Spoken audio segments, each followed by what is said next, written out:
Hi everyone, James here again. I got some emails saying that you wanted some more cooking videos, so here we are. I'm going to try and whistle through them a bit quicker than I did the last time, so I don't take up too much of your time. So today we're going to do chops, and we're going to do chops two ways. So you might see there I just covered them in paper. That's how we used to keep them in the restaurants. Rather than wrap them in foil or in packaging or anything, take them out of the packaging as they defrost, lay them on a baking tray, cover them with paper and let the meat breathe.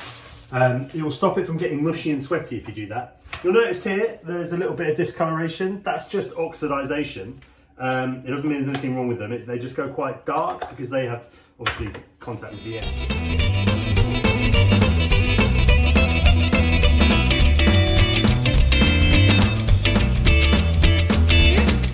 You've just seen the ingredients list at the bottom.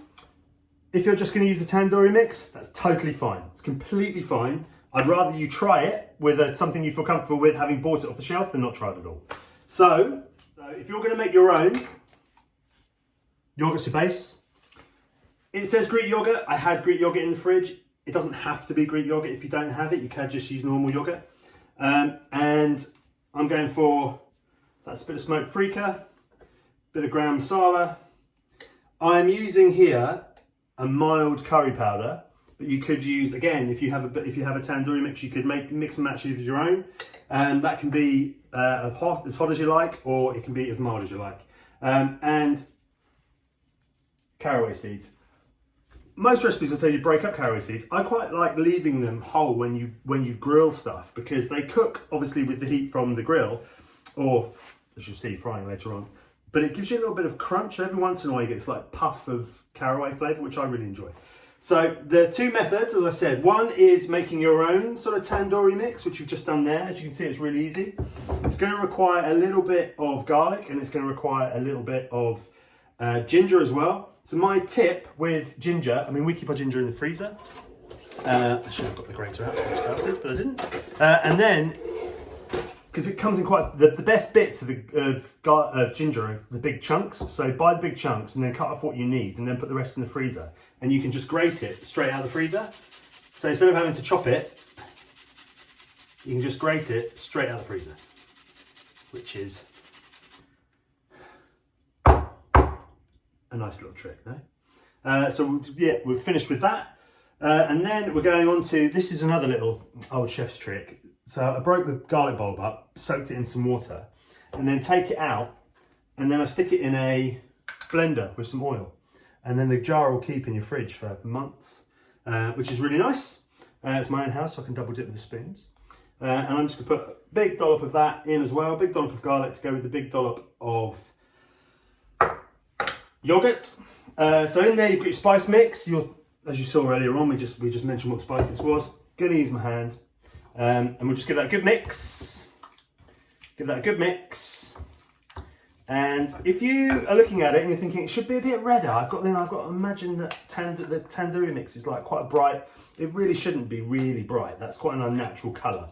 If you've bought a supermarket tandoori mix, it might be quite bright, and that's because they put a lot of colour in it. But really, the only colour from it will come either from the turmeric and the smoked paprika, and the turmeric will be in one of the masala. It will be in the curry powder that you've used, and that will sort of dampen down the colour of the red from the smoked paprika. So it's meant to look quite messy.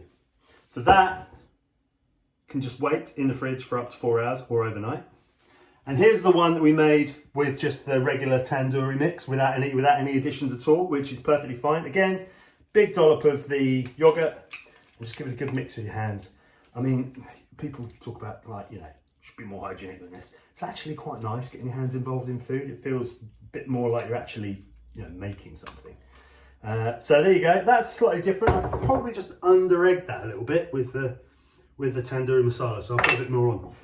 My only word of advice, if you're using a tandoori masala, is just check its spiciness beforehand, because some of them can be really, really hot. So there you go.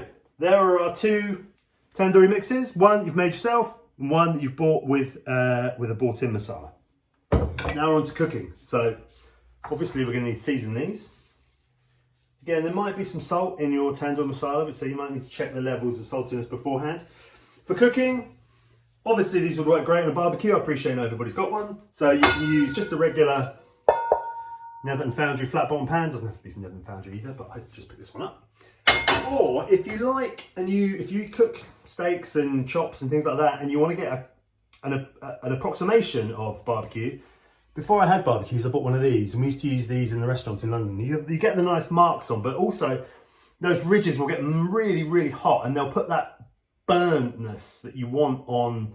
You want the yogurt to burn. That's what gives you that like bit that makes tandoor. And the ridges on that hot pan will do it. So we'll cook one with one and one with the other, so you can see the difference. Just get fired up over here. Just while we're waiting for the pans to get hot, if you decide that these aren't hot enough for you and you want a bit more spice, I always have these Aleppo chilies just on the table as a condiment. Like in our house, we've got 2 small children, so instead of having to make 2 pans of everything, one with spice and one without, we just keep this on the table as if it was salt and pepper, and it works brilliantly. It also has the most amazing smell. They're Aleppo chilies. You can buy them at Asian supermarkets. I live in Devon, we don't have one, so I order them online. And they are really beautiful. They've got a lovely texture. They're very soft and almost oily, but they have a lovely sort of tobacco-y flavour. And the heat's not too much, so what I find they're best for is just putting them on pasta. Because obviously you feed the kids a lot of pasta, and just dumping these on just brings them to life a little bit. So I am going to put a few in I happen to know the tandoori masala that I use is quite spicy, so I'm just going to put a handful in the other ones. We'll do the bought-in masala first. Again, if you're doing it in the flat pan, just lay them in. Nothing to worry about. Smoke alarm problem again. And in the other pan, again, it should be really hot. It should sizzle as soon as it hits.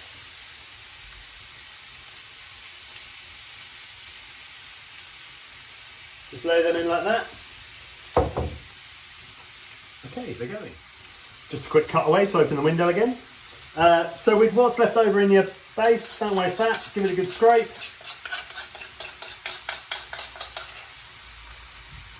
Chop it on. Obviously we're doing 2 lots, so 1 for each. It's starting to smell really good now.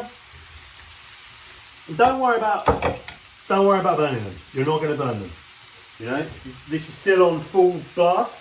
The yogurt gives really good protection to the meat, so don't worry about burning them. Have a quick bring it over. See how hot that is? Nice and smoky. There you go. That's the colour you want. Hey, if you've got some little bits that are starting to burn there, that is exactly what you want. This isn't going to take long to cook at all.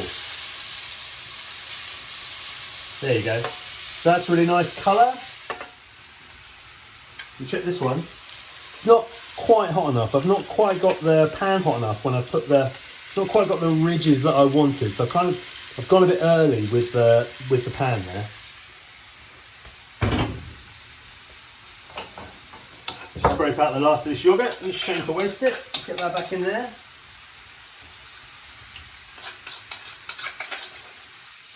Last bit of painting on.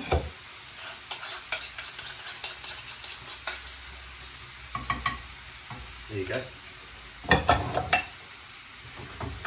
Again, as we talked about cooking meat the other day, give it a prod, see if it feels like it's going to bounce back. Therefore, it's done. I've just added a little bit of yogurt on there, so I'm going to flip that over, let that cook, and finally finish it in the pan.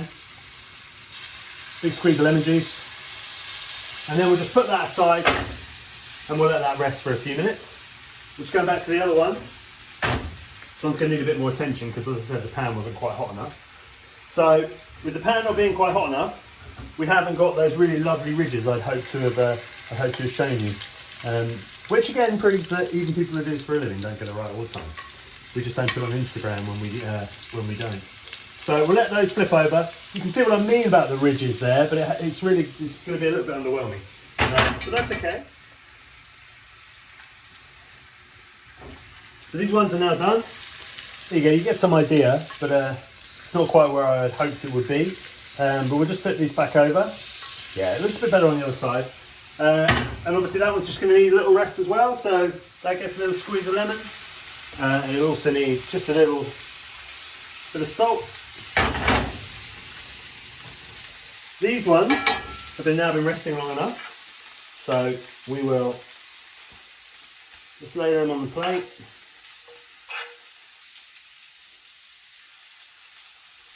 All of that goo that is in the, you don't want to let any of that go to waste. That wants to go on. About there. You can, if you so wish, finish it with a little bit of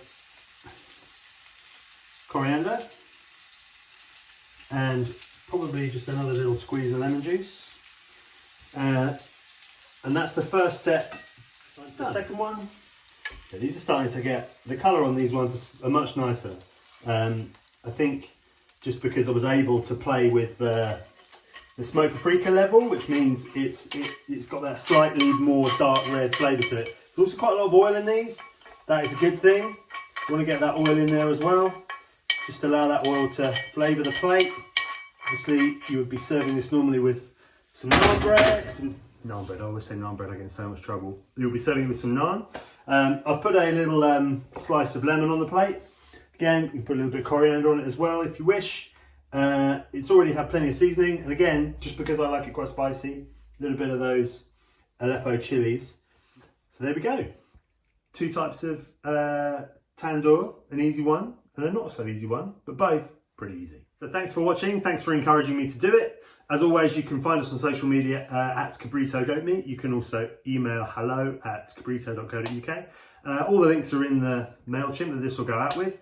And if you do make this and you have any questions, or if you do it and you're really proud of it and you want to show us, tag us in on your social media, we will reshare it. I am so keen to see what you guys are cooking. Thanks, bye.